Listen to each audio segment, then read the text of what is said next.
What's going on, peeps? If you're a big fan of music, there's a high chance you've had your rapper phase. You saw what your favorite rapper was doing and thought, maybe I could do that. I admit that I had my own rapper phase before I started doing this commentary style of content. Yeah, I'm innocent. I ain't doing nothing. Don't you think he could've even tried to do something?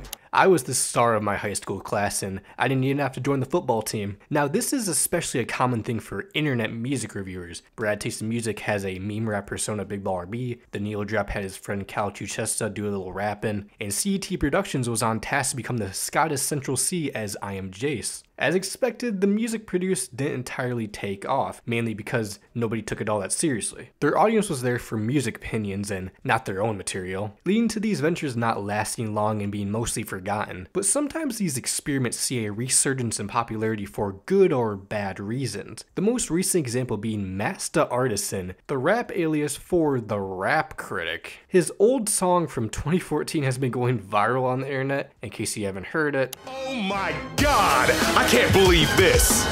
Yo, I can't believe this! Yo, I cannot believe this! Oh my... I can't believe it either, man. So today, I'm doing my part to find out why the Rap Critic started and abandoned this project, as well as why it went viral a decade later. Let's get started. In the 6th grade, Daren Jackson was inspired to become a rapper. He's also a trained opera singer.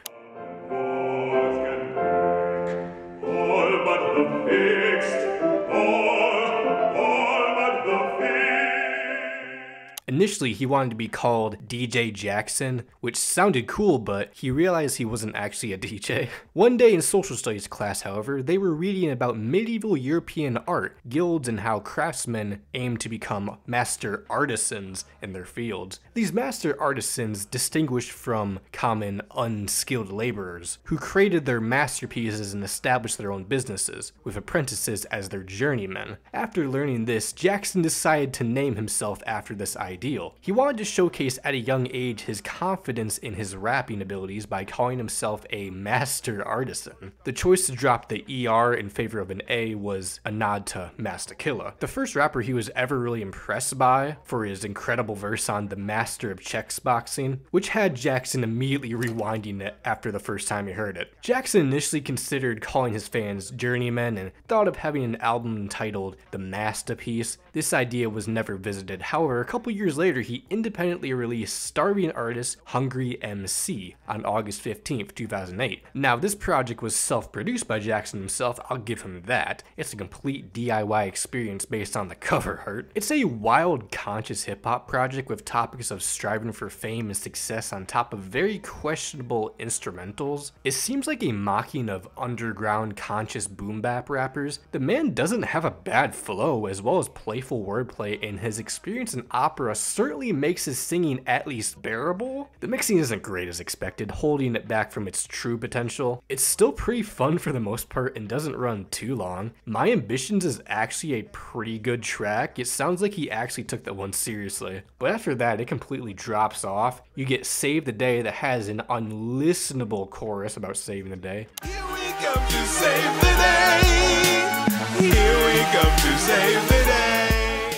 Do My Dang Thing has an entire verse dedicated to crowd chants. I'm not even kidding. Let me hear you say master, master. Let me hear you say artisan, artisan. Let me hear you say Andre, Andre. This is the satire I was expecting. The commercial was literally made to make the album longer and has nothing to do with the record. The lyrics on L'Alliteration sounds like Rap Critic went on a rhyme zone to find the biggest words possible to rhyme with each other. Now I Gotta Show Ya is pretty much Masta participating in a rap battle with some no-name gangster. Not to be biased here, but Masta sweeps. Move On might be a prequel to Oh My God that sees Masta struggling to get over a breakup. As you could tell, he was still in high school during this time. This was way before he became the Rap Critic. How did that venture start? Jackson was introduced to that guy with the glasses by his close friend Tim. Learning about the Nostalgia Critic from Tim's description alone amused him, prompting him to request a viewing of a few episodes in 2010. Intrigued, he thought about creating his own show centered around his favorite subject, rap music. This would be how he got his his start similar to Todd in the Shadows, who reviewed pop music. His choice of this genre stemmed from his habit of rating the songs he listened to. He often pondered the absurd or out-of-place lines uttered by some rappers, with few really addressing them. Most rap listeners will often dismiss these critiques, emphasizing their focus on the chorus and the beat. The catalyst for his show was My President is Black, mostly thanks to its chorus. The first episode he pinned, however, featured Snoop Dogg and Dr. Dre aiming to capture audience attention. The first year of the show posed challenges, with the debut episode being filmed using an old school camera, which explains its grainy quality, but attempting to edit episodes at school during early summer proved futile, leading him to work on them at college where his mother was also employed. He was eventually invited by Channel Awesome to make content for That Guy with the Glasses on October 22nd, 2010, reviewing the Black Eyed Peas, but 4 months prior to this life-changing moment, he put out Polarity Switch on June 27th. It was written while he was in high school, but later recorded in his first year of college. Now, it's pretty clear that this is satire, as you can tell by the intro giving the literal definition of satire. The concept seems to be about this one guy he had beef with, leading to him ragging on him for the first 4 tracks. Masta described him as a mysterious cool guy with a bad boy image that only thinks of weed and objectifying women, until the Polarity Switch on track 7, where he starts to rethink his opinion on this guy. He wonders what it would be like if the guy wasn't such an ignorant human. The project contains similar lyrical miracle wordplay and flow switches, as well as low-budget conscious hip-hop beats. On strength and numbers, he's practically falling off the beat half the time. Now it takes a sudden flip into topics of modern electronics and technology. He sure loves these call and response choruses. On the other hand, Logos is an anti-product placement song. What does that mean? He basically censors out anytime a brand is mentioned. I got the shades with that matches them and jeans with my neck swaddled in.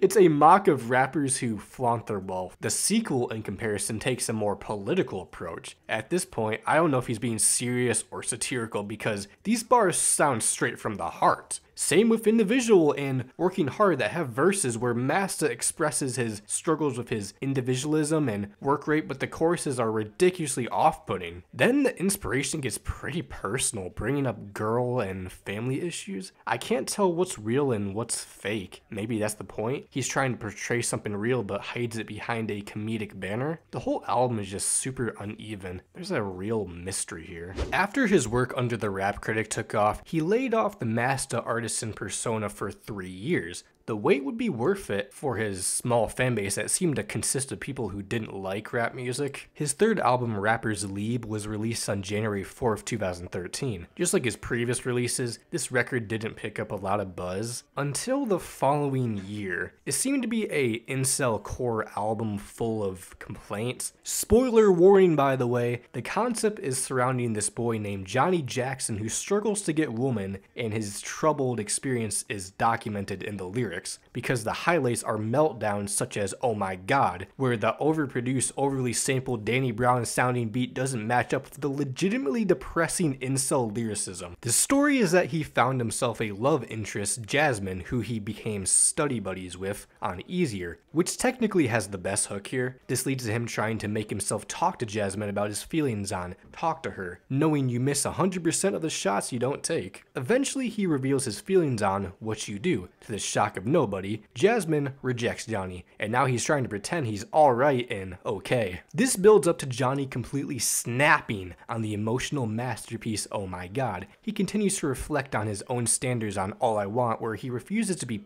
oh my god, this is pathetic. He refuses to be pitied to by a girl. Instead, he prefers something more natural. The frame has Johnny scrambling for why he struggles so much with girls. Maybe it's just society or himself. Finally, we get Done, where Johnny seems to be finished with relationships for good. Yeah, alright, buddy. I gotta say, while it's most likely mocking the life of an incel, it certainly has an accurate timeline that is quite fascinating. The production isn't bad either. This was a proper way to kill off the persona. So Jackson has a backup channel channel called Daren Jackson 1, where he uploads shitposts and mashups, as well as Right Now and Oh My God. Both of these were randomly published on June 12, 2014. Either way, Oh My God became a running joke in the music nerd community as an example of bad YouTuber music. The song received mostly negative reviews on platforms like Rate Your Music and Album of the Year. It garnered about 50,000 views within its first 5 years on the platform through its infamy. Rap Critic continued to make content following his final official release, generating a successful YouTube channel with over 200,000 subscribers reviewing hip-hop music, of course. He co-hosted the Going Off podcast with Mark Muse in 2014. On a special edition of the show on November 16, 2015, it features the Rap Critic and Muse talking about Masta's second album, Polarity Switch. At around the 20-minute mark, Masta breaks into Rap Critic's recording studio and beats the crap out of him with a sword after a false assumption made by Masta. Hey, what the hell? Yeah, what's up, bitch? Yeah, take this shit. Yeah, bitch, you don't like this, do you? Do you? Motherfucker, I'm gonna kick your ass. Yeah, take this, and this. Daren, is everything okay?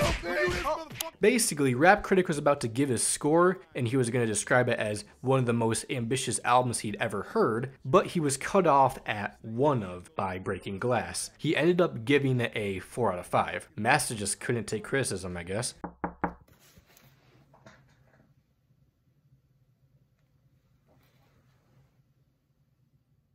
Uh-oh. This resulted in several of Rap Critic's ribs being cracked, 2 teeth being knocked out, and a severe loss of blood. The resident hip-hop and rap music reviewer for Channel Awesome later left the platform in 2018, similar to Todd, but his rap alias hasn't been active since 2020 as seen on his SoundCloud. The last track he put out was an acapella cover of Set Adrift on Memory Bliss. You could say that this project was completely forgotten until 2024. Somehow, Oh My God gained newfound popularity on Twitter or X during early January of 2024. As you've all seen, the lyrics were repeating, "Oh my God, I can't believe this," and it was starting to get shared across various music forums and social media platforms like TikTok, Twitter, YouTube, and Instagram. These memes utilized a scene from the music video where Masta raps the opening lyrics paired with captions about unbelievable events. Some memes use the reaction genuinely, while others are more sarcastic. The first spark was on January 5th, where the user Space Ashes shared a video with a comment praising the song over mediocre mumble rap, gaining over 13,000 likes in 4 days and several thousand impressions. The song would continue virality on X with memes attached to it with captions about astonishing events, such as on January 6th where Race Play Shoddy posted a clip with a caption referencing George Bush and the 9/11 attacks, earning over 3,000 likes in about 3 days. On January 7th, the YouTuber Record Collector 1972 remixed the song with Def Grip's Lord of the Game, which was then reposted by Brad Taste in Music. Oh hey Brad. TikToker 4Cabot created a rap TV parody meme using the song, which amassed over 300,000 views in 2 days. Later on January 7th, user Next Dysterio posted a video with the caption, "I'm so sorry your son has passed away, white people," gaining over 15,000 likes in 2 days. Additionally, user Super Sylvie shared the video under the caption, "Skibbity Toilet has lost meme of the year," receiving over 14,000 likes in 2 days. This caused the music video to garner over 20,000 views within 2 weeks. So why does something like this go viral? Well, it's loud, hilarious, and over the top, a recipe that cemented itself into meme culture. Surprised it took a decade for it to truly blow up though. Now, what does the Rap Critic himself think about this? At the moment, he seems to be ignoring it despite the comments on his latest videos being clear references to the song. I'm sure sooner or later he will address the unexpected virality of his comedy rap incelcore track from 2013. I hope he takes the joke well. Just as I finished this video, he said something, oh my gosh, you gotta be kidding me. This is what the Rap Critic had to say in response to all of this. So did my old oh my god joint actually go viral? It's hard to tell with internet shit, because when you're dealing with life, then see a couple posts here and there, it doesn't feel like anything has actually happened unless your view counts go up. Knowing the internet though is probably just to poke fun at the low budget production, the lovesick loser character I was doing for the album. But hey, I know what the joint sounds like, so I'd be a hypocrite if I dished it out and couldn't take it, lol. But yeah, looks like he's taken it very well, thankfully. That's great. It just goes to show that when you post something on the internet, it's going to be on there forever. And with a bit of luck, it might completely change change your life. It doesn't matter how old the content is, it will find its way back into the conversation somehow. That's all I really gotta say. If you enjoyed this video, please subscribe and like for more base content. Did you know who the Rap Critic was before this meme? Did you even know it was by the Rap Critic? Let me know in the comments. I'll see you all in the next one. Make sure to love all. Peace. Thank you.